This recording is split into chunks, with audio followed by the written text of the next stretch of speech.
From open-air drug markets to a brazen ambush on a Baltimore police officer, the violence seems to know no limits in the city. The governor is calling for change, but what exactly that looks like remains unclear. Broken glass and broken spirits, Baltimore is facing a crisis that doesn't seem to be ending. Gun violence cutting more than 320 lives short, snuffing out the life of young and old, while the solutions seem elusive. He got to step up.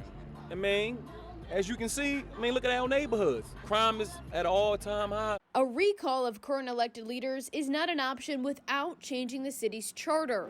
Bringing in the National Guard doesn't seem to be what Governor Larry Hogan is willing to do. That's about the only thing you can do is to declare a state of emergency, martial law, and send them in. But we're not at that point, and I don't think it's a smart move.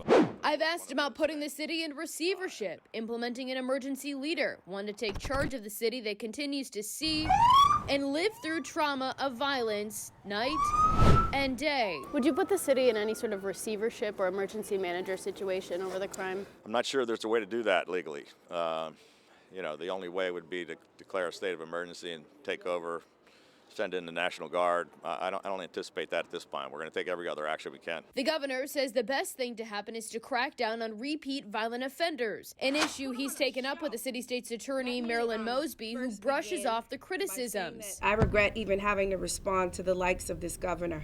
Meantime, city leaders profess platitudes about the violence. I am angered. We all should be angered. Without implementing any change they're calling for.